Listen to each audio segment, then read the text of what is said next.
دنیا دیکھیں اب تو ہم کیا کہیں دنیا کی بڑے بڑے ادارے جو ہیں جو سیکیورٹی کے ادارے بھی ہیں بڑے بڑے پھر آپ دیکھتے ہیں میڈیا کے آؤٹ لیٹس بھی ہیں اور اس میں مغربی میڈیا بھی ہے. اب یہ بات مان رہا ہے کہ یہ پاکستان کا یہ گوادر پورٹ جو ہے نا یہ اس ریجن میں خاص طور پہ چابہار ایران کی آپ دیکھ لیں بندرگاہ, دبئی پورٹ دیکھ لیں, ان سب سے بڑی بندرگاہ ہوگی اور ڈیپ سی اس گہرائی کے حوالے سے تو کوئی بھی دور دور تک اس کا قریب نہیں آتی. چند ایک دنیا میں ہیں جو ڈیپ سی پورٹس ہیں ان میں سے یہ شامل ہوگی.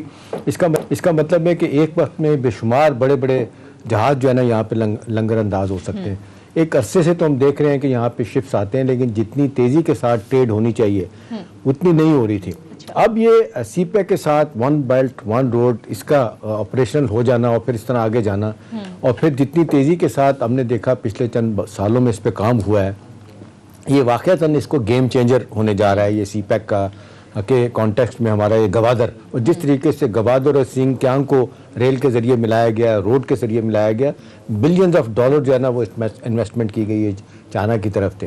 دیکھیں اس لحاظ سے تو بہت اچھا ہے. ہمارے ملک میں سونیا دیکھیں معذرت کے ساتھ بدقسمتی سے حکومتی ادارے جو ہے نا اب نہ وہ جاب کریشن کر سکتے ہیں نہ غربت کے خاتمے میں کوئی بڑی مدد دے سکتے ہیں. اب یہ کام پرائیویٹ سیکٹر کو کرنا پڑ رہا ہے اور پرائیویٹ سیکٹر کے ساتھ ہم جو کہتے ہیں نا جی ون ون سچویشن تب بنتی ہے کہ پبلک پرائیویٹ پارٹنرشپ اور اس میں خاص طور پہ فورن انویسٹرز آ جائیں جس طریقے سے چائنیز اس کے ساتھ آئے ہیں. اچھی بات یہ سنیے کہ پچھلے کچھ عرصے سے ہم سی پیک کے پروجیکٹ سلو ڈاؤن ہوئے تھے اور میں تو کھل کے کہوں گا اس کی وجہ ایک یہی تھی کہ پی ایم ایل این نے جس طریقے سے چائنیز کمپنیوں کے ساتھ معاہدے کیے تھے بہت زیادہ جس کو کہنا چاہیے انٹرسٹ ریٹ پہ کیے تھے, بہت زیادہ فیسلٹیز اور پھر پبلک کو بھی نہیں بتایا گیا, اس کا نقصان ہوا. یہ آ کے پھر پی ٹی آئی کی گورنمنٹ نے دوبارہ سے ری نیگوشیٹ کیے کہ دیکھیں بھئی یہ پروجیکٹ لگنے کے بعد سارا فائدہ چائنیز کمپنی کو ہوگا, ہمیں تو جاب نہیں مل رہے.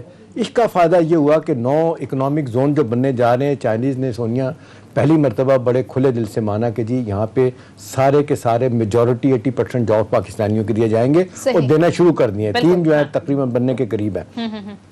اب اس سارے معاملے کو ہم اس طرح دیکھتے ہیں کہ غربت کا خاتمہ اور پھر خاص طور پہ بلوچستان میں ہم جو کہتے ہیں محرومیاں. آپ کو یاد ہے کہ ہر دور میں یہ بات ہوتی ہے جی بلوچستان کے ساتھ زیادتیاں ہوتی ہیں. آپ کو یاد ہوگا اچھی بات پیپلز پارٹی کے زمانے میں بہت اچھی بات ہوئی تھی. 2007 کا الیکشن جیتنے کے بعد زرداری صاحب نے اوپنلی بلوچستان میں جا کے لوگوں سے معافی مانگی تھی کہ آپ کے ساتھ زیادتی ہوئی ہے, آپ سے آپ زیادتی نہیں ہوگی. لیکن سونیا بدقسمتی کے ساتھ جس طرح ان کے فنڈز بڑھنے چاہیے, ترقیاتی پروگرام بڑھنے چاہیے, اس گورنمنٹ نے آ کے آپ 100% سے زیادہ ان کی فنڈنگ بڑھا دی ہے. تو ہم یہ کہہ سکتے ہیں احساس پروگرام کے علاوہ جتنے اب ترقیاتی پروجیکٹ وہاں پہ شروع ہونے جا رہے ہیں آن ٹاپ آف اٹ یہ جس طریقے سے گوادر کی ایکسپینشن ہوگی میرا خیال ہے اس میں ملکی ترقی کے ساتھ ساتھ جو ہمارے ایکسٹرنل حوالے سے جو معاملات ہیں ہمارے اہداف ہیں وہ بڑے اچھے طریقے سے پورے ہو سکتے ہیں. ٹھیک ہے امتیاز گل صاحب, آپ کس طرح سے دیکھتے ہیں آج پرائم منسٹر نے بھی کہا کہ گوادر پاکستان کا فوکل پوائنٹ بننے جا رہا ہے, اربوں ڈالر کی سرمایہ کاری کا ایک نیا سلسلہ شروع ہونے جا رہا ہے, تو کتنا اہم ہے یہ پاکستان کے لیے؟ اور ساتھ ساتھ بلوچستان کی ترقی کے حوالے سے جس طرح سے ہمیشہ سے بات ہوتی رہی ہے کہ بلوچستان کے لوگوں کو جو ہے وہ نظر انداز کیا جاتا ہے, تو آپ کو لگتا ہے کہ اس سے بلوچستان کی عوام کی جو محرومیاں ہیں ان کا بھی ازالہ ہوگا؟ دیکھیے امید تو یہ کی جانی چاہیے کہ بلوچستان کے عوام کی جو محرومیاں ہیں یا جو احساس محرومی ہے وہ بھی جلد ہی دور ہو جائے گا. ابھی تک ہوا یہ ہے کہ تقریباً 3 سال سے ڈھنڈورا ہم سب پیٹتے رہے کہ سی پیک اور گوادر, لیکن اس میں جو ضروری ایلیمنٹ تھا وہ یہ تھا کہ تمام بلوچ پارٹیوں کو ساتھ لے کے چلتے, جس کو کہتے ہیں انکلوسیو ڈیسیشن میکنگ, یعنی سب کو ملا کے کوئی فیصلہ سازی. اس میں کافی سستی نظر آئی. اور دوسری بڑی وجہ یہ ہے کہ وہاں پہ چونکہ بجلی نہیں ہے گوادر میں, اور جو بجلی کا پلانٹ لگنا تھا 300 میگا واٹ کا وہ ہماری روایتی بیوروکریسی کی روایتی سست روی اور جو امریکہ نواز لابیاں ہیں ان کی وجہ سے 3 سال تک وہ التوا میں پڑا رہا. یعنی ابھی گوادر کے لیے جو بجلی آتی ہے وہ ایران سے کوئی 100-110 میگا واٹ, لیکن وہ بھی آدھا دن ہوتی ہے آدھا دن نہیں ہوتی ہے. تو جو کام ایمرجنسی میں ہونا چاہیے تھا آج سے 3 سال پہلے وہ نہیں ہوا, اور پھر کہیں جا کے نومبر 2019 میں وزیر اعظم نے جا کے سنگ بنیاد رکھا, اور ایئرپورٹ جو نیا بن رہا ہے اس کی بھی بنیاد اسی پہ نئے بجلی گھر پہ تھی کہ نیا بجلی گھر ہوگا, بلا تعطل بجلی کی فراہمی ہوگی. اور یہ چینی کمپنی کا مطالبہ تھا کہ بلا تعطل بجلی فراہم ہوگی تو تبھی ہم اپنا یہاں پہ کام شروع کریں گے. تو اب دعا یہ ہے کہ جو تھوڑی تیز رفتاری دیکھنے میں آئی ہے, سرگرمی دیکھ رہے ہیں ہم, اس کو مزید بڑھایا جا سکے, تیز تر کیا جا سکے, اور زیادہ سے زیادہ بلوچستان کے جو نوجوان ہیں خاص طور پہ ان کے لیے ٹریننگ کی سہولیات میں اضافہ کیا جائے, جو ایک بہت بڑا ٹریننگ انسٹیٹیوٹ بن رہا ہے. اور یہ وہ کام ہے جو کہ گزشتہ دور حکومت میں ہونا چاہیے تھا. لیکن افسوس کی بات یہ ہے, سب سے زیادہ افسوس کی بات یہ ہے کہ جو کام ترجیحی بنیادوں پہ کیے جانے چاہیے تھے آج سے 3-4 سال پہلے, وہ اب کہیں جا کے سال 1.5 سال میں شروع ہوئے ہیں. اور اس وجہ سے احساس محرومی خاص طور پہ بلوچ نوجوانوں میں وہ مسلسل رہا ہے. اور اب کوشش بہرحال یہ ہے اور امید یہ کی جانی چاہیے کہ وہ آہستہ آہستہ جو بلوچ نوجوان تو اس کام میں انوالو ہوں گے ان کو روزگار اور تربیت کے مواقع ملیں گے. یہ جانی چاہیے کہ یہ جو محرومیاں ہیں ان کا ازالہ ہو جائے گا. اچھا, ایک اور اہم سٹیٹمنٹ دی آج احتشام صاحب عمران خان صاحب نے. انہوں نے کہا ہے کہ بلوچستان ترقی کرے گا تو کوئی بھی تحریک نہیں اٹھے گی. ساتھ میں یہ کہہ رہے ہیں کہ بلوچستان میں جو عسکریت پسند ہیں ان سے بھی بات چیت کا سوچ رہا ہوں.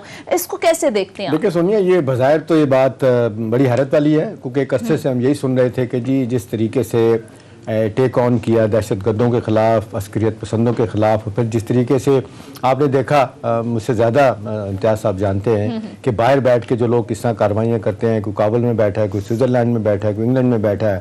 یہ اختر مینگل کے بھائی جاوید مینگل صاحب بھی جو باہر بیٹھ کے جو کاروائیاں کرواتے ہیں, پھر کیا کیا ہوتا ہے وہ اپنی جگہ پہ ہے. لیکن نوبت یہ بات تو بالکل صحیح بات ہے جس کا شروع میں امتیاز بھی ذکر کر رہے تھے کہ جو محرومی آتی ہے, پھر محرومی جب آتی ہے پھر جاب نہیں ہوتی تو پھر لوگ اٹریکٹ ہوتے ہیں غلط کاموں کی طرف, دہشت گردی کی طرف, امن و امان کو خراب کرنے کی طرف. ابھی بلوچستان جتنا بڑا آپ دیکھ لیں صوبہ ہے, بلوچستان اتنا بڑا ہے, آپ دیکھتے ہیں کہ باقی 3 صوبے سے چھوٹے ہیں علاقوں کے زمین کے اعتبار سے, لیکن آبادی کم ہے.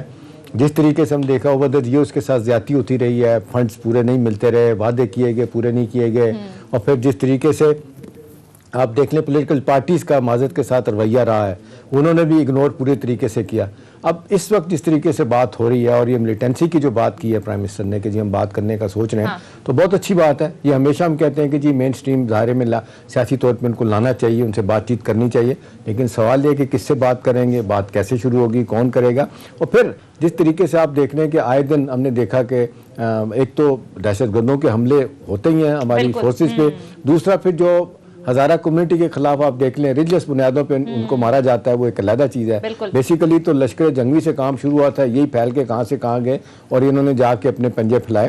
بڑی حد تک الحمدللہ 2009 کے بعد سوات آپریشن کی کامیابی ہے پورے ملک میں, پھر تواتر کے ساتھ جو فوج نے ڈفرینٹ آپریشنز کیے اس سے بڑا فرق پڑا ہے. لیکن یہ اچھی بات ہے کہ آپ اپنے لوگوں سے بات کریں, ان کی محرومیاں دور کرنے کی کوشش کریں, وہ چاہتے کیا ہیں. بٹھانا بڑا ضروری ہے, بات کرنا بڑا ضروری ہے, لیکن اصولوں پہ سمجھوتا یہ نہیں ہو سکتا کہ جی باہر سے آپ پیسے بھی لیں اور پھر آپ ملیٹنسی بھی کریں اور پھر آپ ساتھ کہیں کہ جی سیاسی طور پہ ہمیں اپنے ساتھ بٹھائیں. ایسا نہیں ہوگا.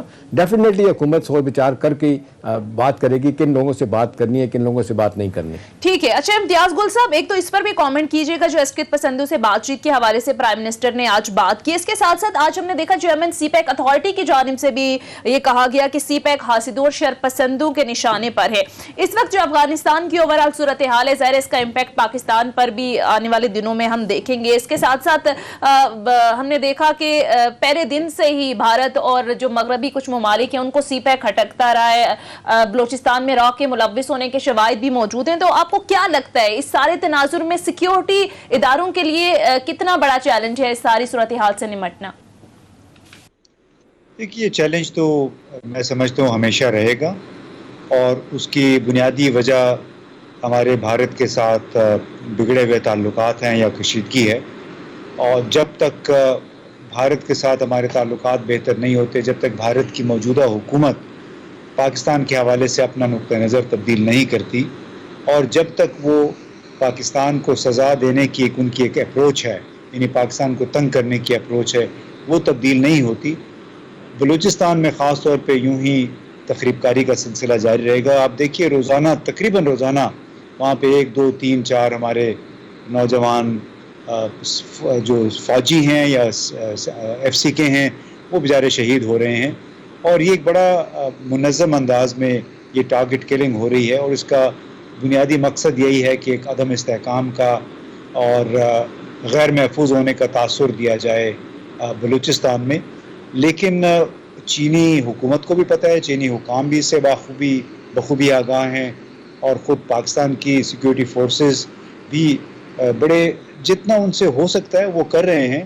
البتہ ضروری یہ ہوتا ہے کہ آپ کمیونٹی کی فائر وال, اس کو کہتے ہیں فائر وال, کہ جب تک آپ کمیونٹی کو ساتھ نہیں ملاتے ہیں وہ فائر وال نہیں بنتی ہے.